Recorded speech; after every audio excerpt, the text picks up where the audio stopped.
Guys, कैसे हैं आप लोग। स्वागत है आपका डायनामिक्स पे। मैं हूं नीलांशु कुमार। और आज के इस वीडियो में ये वीडियो जो होने वाला है वो है यूपीएससी आईसीएआर के लिए। ये दूसरी वीडियो है पॉलिटी के सेक्शन की। अब हमने पहले भी पॉलिटी के पहले वीडियो में डिस्कस किया था बहुत सारे इंपॉर्टेंट पॉइंट्स को, जो कि हिस्टोरिकल बैकग्राउंड से रिलेटेड था और basic feature of Indian constitution से रिलेटेड था। आज की वीडियो में हम लोग बेसिकली चर्चा करेंगे salient feature of Indian constitution and preamble के बारे में।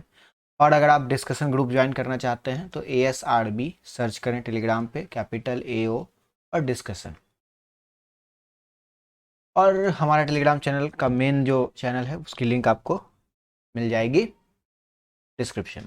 चलिए आगे बढ़ते हैं। सबसे पहला सवाल है आज का, लिस्ट ए को लिस्ट बी से, लिस्ट वन को लिस्ट टू से मैच करना है, जिसमें लिस्ट वन में प्रोविजंस ऑफ द कॉन्स्टिट्यूशंस दिए गए हैं और लिस्ट टू में सोर्सेज दिए गए हैं। तो एक बार क्वेश्चन को देखते हैं। कह रहा है अमेंडमेंट ऑफ कॉन्स्टिट्यूशन कहाँ से लिया गया। अगर हम अमेंडमेंट ऑफ कॉन्स्टिट्यूशन की बात करें तो ये लिया गया है साउथ अफ्रीकन कॉन्स्टिट्यूशन से। तो इसका सही हो जाएगा ए का 3। अगर ए का 3 हो जाता है तो कुछ ऑप्शन नंबर ए और ऑप्शन नंबर सी एलिमिनेट हो जाएगा। अब हम लोग को सारा चीज boils down on option number B and option number D. Option number B में ए का 3 है और ऑप्शन नंबर डी में भी ए का 3 है। अगर हमारे पास बी का आंसर पता हो तो हम आसानी से आंसर फाइंड कर सकते हैं। अब हम डीपीएसपी की बात करें तो डीपीएसपी आयरिश कॉन्स्टिट्यूशन से लिया गया है और डीपीएसपी अगर आयरिश कॉन्स्टिट्यूशन से लिया गया तो बी का 4 हो जाता है। तो इसका सही जवाब हो जाएगा ऑप्शन नंबर बी। ओके। और उसके बाद सी का क्या हो जाएगा, emergency power for the president constitution of Germany से लिया गया है और the union state relationship constitution of Canada से लिया गया है। तो ये था पहला सवाल जिसका जवाब आपको हमने प्रोवाइड किया। चलिए अगले सवाल की तरफ चलते हैं। अगला सवाल है, in parliamentary form of government real power of a state are vested in. Parliamentary form of government की जब बात होती है तो आप सबको पता है कि एक प्रेसिडेंट होता है। अगर इंडिया की बात करें तो एक प्रेसिडेंट है, ये नॉमिनल हेड है। ये क्या है, नॉमिनल हेड है। उसके बाद आता है प्राइम मिनिस्टर जो कि रियल हेड होता है। एग्जीक्यूटिव का हेड भी प्राइम मिनिस्टर होता है। और प्राइम मिनिस्टर और council of minister, PM plus council of minister मिलकर एड एंड एडवाइस करने का काम किसे कहते हैं, प्रेसिडेंट को करते हैं। तो रियल पावर जो है वो किसके पास वेस्टेड है, council of minister headed by prime minister. Council of minister के हेड कौन होते हैं, प्राइम मिनिस्टर होते हैं। और अकॉर्डिंग टू कॉन्स्टिट्यूशन ये दोनों मिलकर, ये दोनों संस्थाएं आपस में मिलकर ही प्रेसिडेंट को सलाह देने का काम करती है। चलिए आगे बढ़ते हैं। अगला सवाल है, the source of India's sovereignty lies in the. India की सॉवरेनिटी, अगर सॉवरेन वर्ड का वर्ड आप सोचे तो सॉवरेन वर्ड आपको कहाँ मिलेगा, प्रीएम्बल में मिलेगा। प्रीएम्बल जो जब आप रीड आउट करेंगे तो प्रीएम्बल में आपको मिलेगा, we the people of India having solemnly resolve to constitute India into a sovereign socialist secular democratic republic. तो सॉवरेन, इसको हम SSDR से याद रख सकते हैं, SSDR, sovereign secular socialist democratic और रिपब्लिक। तो सॉवरेन वर्ड कहाँ है, sovereign word preamble of the constitution में है। ओके। तो इंडिया में अगर सोर्स ऑफ पावर की बात यहाँ होती, अगर सोर्स ऑफ पावर की बात होती कि कोई भी प्राइम मिनिस्टर प्रेसिडेंट, पावर का सोर्स क्या है, ऑब्वियसली पीपल पावर का सोर्स। ठीक है। अगला सवाल है, okay, which of the following is a feature of parliamentary form of government. इनमें से कौन पार्लियामेंट्री फॉर्म ऑफ गवर्नमेंट का फीचर है। ऑप्शन को देखते हैं।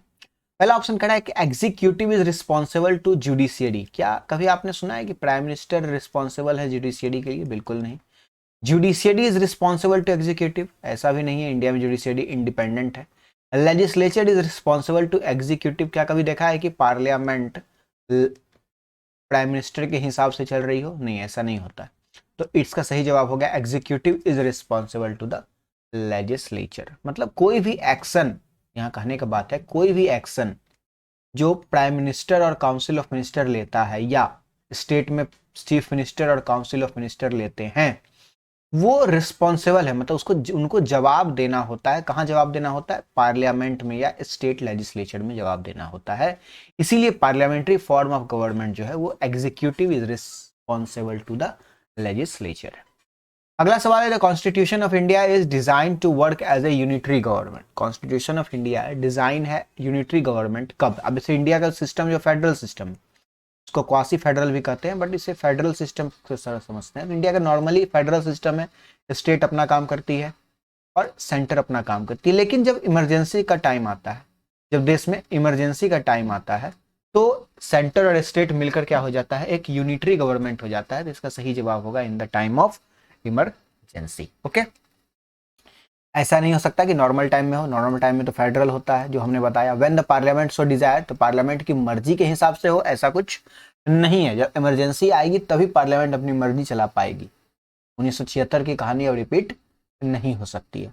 और at the will of president, वो तो हो ही नहीं सकता है, क्योंकि हम जानते हैं कि president acts upon the aid and advice of prime minister and council of. Next है the inspiration of liberty, equality and fraternity was derive from. अगर आप लोगों को पता होगा तो इसका इंस्पिरेशन हमें मिलता है फ्रेंच रिवॉल्यूशन से, और हमने ये तीनों वर्ड फ्रेंच रिवॉल्यूशन से ही बोरो किया है। We borrowed these word from the French revolution या आयरिश कॉन्स्टिट्यूशन, जो भी आपके, sorry, French revolution. Indian constitution has borrowed the idea of preamble. अब देखिए, सबसे पहले दुनिया में कौन ऐसा देश है जिसने प्रीएम्बल लागू किया, तो वो था यूएसए। तो यूएसए का प्रीएम्बल भी स्टार्ट होता है we the people of United State of America. तो इंडिया का भी प्रीएम्बल स्टार्ट होता है we the people of India, we the people of India. तो इसका जो लैंग्वेज है वो हमने कहाँ से अडॉप्ट किया, और या ये कहें प्रीएम्बल को हमने कहाँ से अडॉप्ट किया, तो वो हमने अडॉप्ट किया कॉन्स्टिट्यूशन ऑफ यूएसए से। ओके, आगे बढ़ते हैं। Which are the following features and their source is wrongly matched.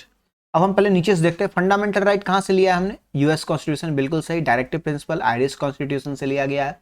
Concurrent list की जो चर्चा हमारे कॉन्स्टिट्यूशन में है वो ऑस्ट्रेलियन कॉन्स्टिट्यूशन से लिया गया है। तीनों सही है। तो जुडिशियल रिव्यू ब्रिटिश प्रैक्टिस नहीं है। जुडिशियल रिव्यू कहाँ का प्रैक्टिस है, जुडिशियल रिव्यू अमेरिकन कॉन्स्टिट्यूशन का प्रैक्टिस है, या अमेरिकन जुडिशियरी का प्रैक्टिस है। तो इसका सही जवाब होगा जुडिशियल रिव्यू अमेरिकन कॉन्स्टिट्यूशन होना चाहिए। तो इसका सही जवाब है British practice. The constitution of India borrowed the scheme of Indian federation from. India में जो फेडरेशन सिस्टम है वो कहाँ से बोरो किया गया, ये क्वेश्चन नॉर्मली लोग कंफ्यूज हो जाते हैं।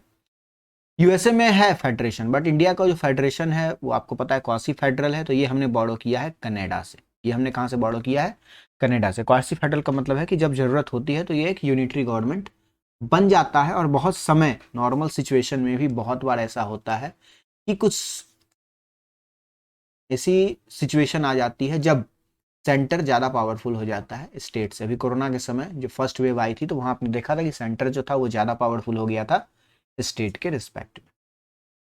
आगे बढ़ते हैं। विच of the following statements regarding the preamble is correct. Preamble के लिए इनमें से कौन सा स्टेटमेंट करेक्ट है। Right is not enforceable in a court of law. क्या ये सही स्टेटमेंट है, हाँ बिल्कुल सही है। The supreme court has recently ruled that it is not a part of constitution. ऐसा कुछ नहीं है। सुप्रीम कोर्ट ने सबसे पहले बेड़ूबाड़ी यूनियन केस जो 1960 का था उसमें बताया था कि preamble is not part of constitution, but उसके बाद केशवानंद भारती केस 1973 में सुप्रीम कोर्ट ने बोला कि preamble is a part of constitution but वो इन्फोर्सेबल नहीं है। तो इसका सही जवाब होगा ए। 2 तो एलिमिनेट हो गया, 2 एलिमिनेट हो गया तो सी सही होगा नहीं, ऑल ऑफ द अबव सही नहीं होगा। और रह गई बात it has been amended twice, तो ये भी गलत है। इट कितने बार अमेंड हुआ है, सिर्फ एक बार अमेंड हुआ है। कब हुआ है, 1976 में। कौन सा अमेंडमेंट हुआ था, 42nd constitutional amendment act, emergency के टाइम में हुआ था। इसमें जोड़ा क्या गया था आपको पता होगा, इसमें सेकुलर, सोशलिस्ट और इंटीग्रिटी वर्ड जोड़ा गया था। अगला सवाल है which of the following statement is correct. Preamble of the constitution is a part of constitution and can be amended under article 368। नहीं, पार्ट ऑफ कॉन्स्टिट्यूशन है लेकिन इसे आर्टिकल 368 से अमेंड नहीं कर सकते। Preamble of constitution is a part of the constitution and can not be amended. Amend तो हो सकता है, क्यों, क्योंकि not a part of constitution तो नहीं है, it is a part of constitution. Keshavananda Bharati case and फिर LIC ऑफ इंडिया केस में भी इसे बताया गया सुप्रीम कोर्ट के द्वारा कि ये कॉन्स्टिट्यूशन का पार्ट है।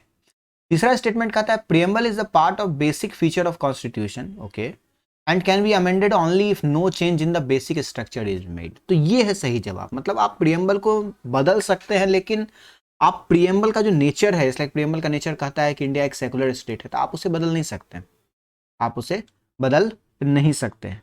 या यहाँ बात होती है डेमोक्रेसी की, तो डेमोक्रेसी को आप बदल के डिक्टेटरशिप नहीं ला सकते हैं। अगर यह करना है तो आप बदल सकते हैं, अदरवाइज बेसिक फीचर से छेड़छाड़ आप नहीं कर सकते हैं। और आगे बेसिक फीचर का डेफिनेशन वो time to time supreme court देता रहता है। Preamble can be amended by parliament and by simple objective resolution. तो ऑब्जेक्टिव रिजोल्यूशन तो इंसिडेंटली होता नहीं है, ऑब्जेक्ट सिंपल मेजॉरिटी हो भी सकता है, तो ये भी स्टेटमेंट गलत हो गया। तो सही स्टेटमेंट होगा कि preamble is a part of basic feature of constitution. तो तब तक हम उसे अमेंड नहीं करेंगे तब तक उसे अमेंड कर सकते हैं जब तक कि हम उसके बेसिक फीचर, किसके बेसिक फीचर, कॉन्स्टिट्यूशन के बेसिक फीचर के साथ छेड़छाड़ नहीं करेंगे। The preamble enshrines certain ideas that were first spelled out in. Preamble में जो आइडियाज हैं वो सबसे पहले कहां बताया गया था? मैंने पिछले लेक्चर में बताया था कि ऑब्जेक्टिव रिजोल्यूशन जो है वो कहीं ना कहीं हमारे प्रीएम्बल का सोर्स बनता है। तो ऑब्जेक्टिव रिजोल्यूशन को जो कॉन्स्टिट्यूएंट असेंबली ने अडॉप्ट किया था उसी के थ्रू प्रीएम्बल बना। और आपको बताना है कमेंट में कि ऑब्जेक्टिव रिजोल्यूशन कब अडॉप्ट किया गया था। ये अगस्त 1947 में किया गया था। आप डेट बता दीजिएगा, पिछले लेक्चर में मैंने बताया। In India the concept of single citizenship. अब हम जानते हैं कि इंडिया में सिंगल सिटीजनशिप मतलब कोई अपने आप को यूपी का या गुजरात का नहीं कह सकता है। हम सारे क्या हैं, भारतीय हैं, हम सब भारतीय हैं। We all are Indians, nationality हमारी इंडियंस है। अब कौन ऐसा देश है जहाँ की डुअल सिटीजनशिप चलता है? तो ये है यूएसए। यूएसए में स्टेट और सेंटर का अपना अपना दोनों सिटीजनशिप होता है। तो इंडिया में जो सिंगल सिटीजनशिप हमने अडॉप्ट किया, ये कहाँ से अडॉप्ट किया? ये अडॉप्ट किया है हमने इंग्लैंड से। इंग्लैंड में भी सिंगल सिटीजनशिप ही चलता है। ओके, आगे बढ़ते हैं। विच of the following pair is correctly match? इनमें से कौन करेक्टली मैच है? सेकुलर वर्ड क्या होता है? सेकुलर, चलिए ऊपर से देखते हैं। रिपब्लिक वर्ड का मतलब head of state is hereditary. नहीं, इंडिया में रिपब्लिक वर्ड है, इसका मतलब यह है कि head of state is not hereditary. कोई भी, आप, हम, कोई भी भारत का प्रेसिडेंट बन सकता है। Any one can be the president of India अगर वो डिजायर्ड क्वालिफिकेशन को फॉलो करते हैं और चुनाव जीतते हैं। तो ये स्टेटमेंट गलत हो गया। दूसरा है सॉवरेन। सॉवरेन वर्ड का मतलब होता है constitution rest on people's will. नहीं, सॉवरेन का मतलब ये होता है कि हम किसी बाहरी इंटरफेरेंस से अलग हैं, लेकिन पीपल के विल से तो कॉन्स्टिट्यूशन चलेगा ही। अगर पीपल चाहेंगे कि हमें किसी सरकार को चुनना है तभी वो चुनेंगे, अदरवाइज अपने मन से कोई भारत का प्राइम मिनिस्टर नहीं बन सकता है। तो सॉवरेन वर्ड का मीनिंग ये नहीं है। तीसरा है democratic. Constitution does not recognize legal supremacy of another country. तो डेमोक्रेसी वर्ड का ये कोई मतलब है ही नहीं। डेमोक्रेसी मतलब वर्ड का मतलब है for the people, by the people end of the people. तो ये भी स्टेटमेंट गलत हो गया। चौथा स्टेटमेंट है सेकुलर। सेकुलर वर्ड का मतलब क्या होता है? Secular is state is without any religion of its own. क्या इंडिया में स्टेट का कोई अपना रिलीजन है? क्या इंडिया का कोई अपना रिलीजन है? नहीं, इंडिया कोई अपना रिलीजन नहीं है। इसका सही जवाब होगा ऑप्शन नंबर डी। डी ही करेक्टली मैच है। अगला क्वेश्चन है Indian constitution is regarded as. Indian constitution कैसा है? मैंने अभी भी कुछ देर पहले बताया, Indian constitution regarded as federal in form and unitary in spirit. Normal sense में ये फेडरल होता है, लेकिन इमरजेंसी जब आती है तो ये यूनिटरी हो जाता है। क्वेश्चन नंबर 16 कहता है रूल ऑफ लॉ हमने कहां से बॉरो किया है? तो रूल ऑफ लॉ हमने ब्रिटिश से बॉरो किया है। डायरेक्टिव प्रिंसिपल हमने आयरिश कॉन्स्टिट्यूशन से बॉरो किया है। तो ए का क्या हो गया? 4। ये दोनों स्टेटमेंट सही हो सकता है। बी का 2, तो ये स्टेटमेंट सही हो गया। और आई थिंक ये क्वेश्चन रिपीटेड है, फिर भी देख लेते हैं। Suspension of fundamental right during emergency, ये कहां से लिया गया? जर्मन कॉन्स्टिट्यूशन से लिया गया है या वाइमियर कॉन्स्टिट्यूशन ऑफ जर्मनी से लिया गया है। Which of the following determines that the Indian Constitution is federal? इसमें से कौन बताता है कि इंडिया का कॉन्स्टिट्यूशन, मतलब ये हो सकता है कि आपको एक या दो एग्जांपल लगे कि फेडरल को डिफाइन करता है, लेकिन कुछ सटीक एग्जांपल निकालना है, ठीक है।